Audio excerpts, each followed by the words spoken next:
Back to news. ఆదాయం పెంచుకునేందుకు కొత్త మార్గాల్లో ప్రయత్నాలు చేస్తోంది రైల్వే శాఖ.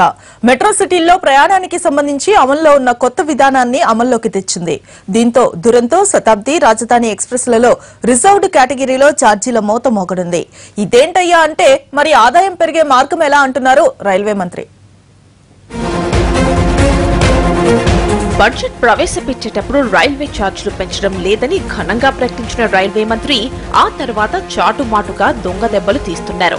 సర్ఛార్జ్లు, తత్కాల్ ఛార్జీలు, ప్రీమియం తత్కాల్ అంటూ రకరకాల రూపాల్లో ప్రయాణికుడిని దోచేస్తున్నారు.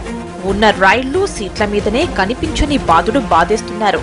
రిజర్వేషన్ చేసుకునేటప్పుడు, రద్దు చేసుకునేటప్పుడు ఇటీవల తీసుకొచ్చిన విధానం వల్ల రైల్వేలకు కోట్ల రూపాయల్లో ఆదాయం వస్తోంది. ఇవన్నీ చాలవన్నట్లు ఇప్పుడు ప్రీమియం తరగతికి చెందిన రైళ్లలో second AC, third AC tickets పై వందల కోట్ల ఆదాయం ఇంటుకునేలా ప్రణాళిక అమలు చేస్తున్నారు.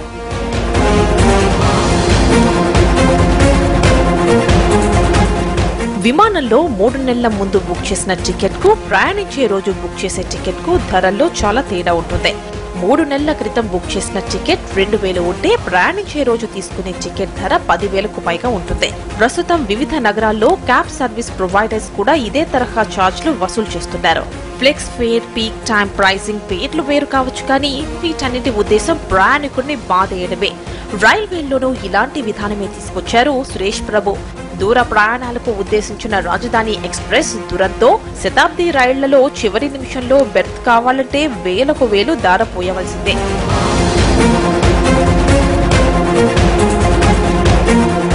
ఇప్పటికీ భారతదేశంలో చౌకగా ప్రయాణం అందిస్తోంది రైల్వేలే. అయితే తాజా విధానం వల్ల ఈ 3 రైళ్లలో 10% బెర్తులు నిండితే చాలు.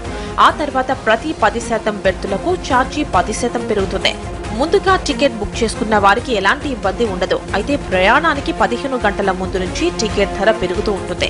చివరి గంటల్లో మిగిలిపోయిన బెర్త్ల ధర టికెట్ బేస్ ధర కంటే 1.5 రెట్లు ఎక్కువ ఉంటుంది.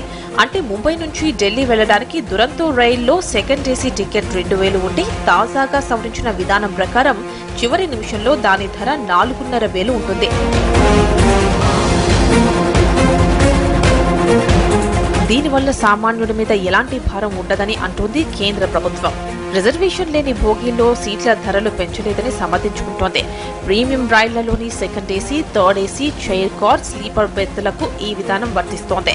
దేశవ్యాప్తంగా ప్రస్తుతం 42 రాజధాని రైళ్లు, 46 శతాబ్ది రైళ్లు, 54 దురంతో రైళ్లు ఉన్నాయి. వీటిలో ఎక్కువగా సంపన్నులే ప్రయాణిస్తున్నారు. దేశవ్యాప్తంగా రోజంతా రైళ్లలో ప్రయాణిస్తోన్న 2 కోట్ల మంది ప్రయాణికుల్లో వీరి శాతం చాలా తక్కువనేది ప్రభుత్వం వాదన.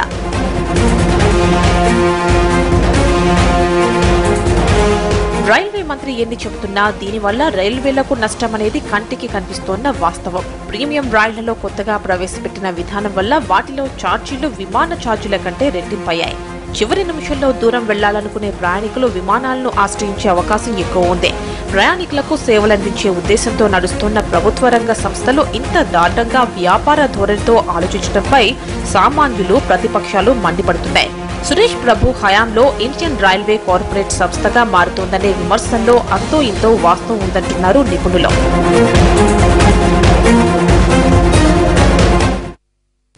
పెండింగ్ లో ఉన్న రైల్వే ప్రాజెక్టుల్ని పూర్తి చేయాలంటే 1,60,000 కోట్ల రూపాయలు అవసరం.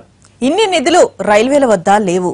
అందుకే పబ్లిక్ ప్రైవేట్ పార్ట్నర్షిప్ తో పాటు విదేశీ పెట్టుబడుల కోసం చూస్తున్నామంటూ రైల్వే బడ్జెట్ లో ప్రముఖంగా ప్రస్తావించారు రైల్వే మంత్రి. పెండింగ్ ప్రాజెక్టులను పూర్తి చేయడానికి రైల్వే వద్ద నిధులు లేవన్న మాట నిజమే కావచ్చు, కానీ ప్రయాణికులపై భారం మోపడం వల్ల ఈ లోటు తీరుతుందా? ఇతర మార్గాలేవి అందుబాటులో లేవా?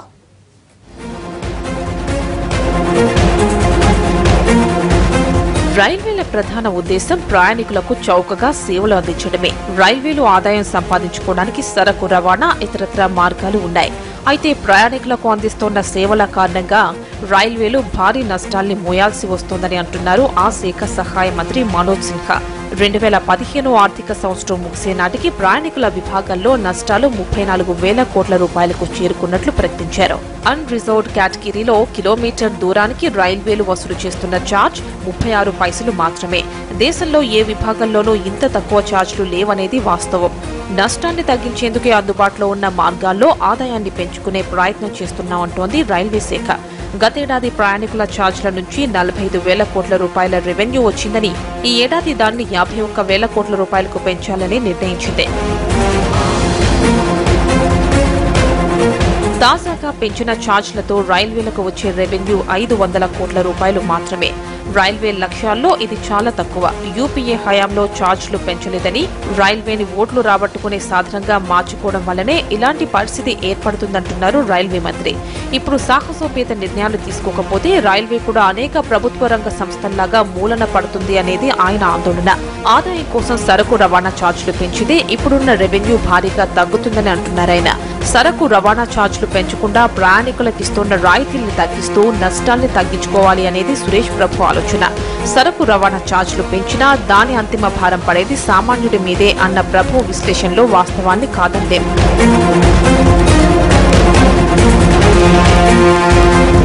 కొత్తగా 475 రైల్వే స్టేషన్ల నిర్మాణం, 400 స్టేషన్లలో ఉచితంగా వైఫై, 17,000 బయో టాయిలెట్లు, ప్రయాణికుల భద్రత మెరుగుపరచడం, ఇలా అనేక విషయాల్లో రైల్వేల్లో ఇటీవల కొత్త మార్పులు కనిపిస్తున్నాయి.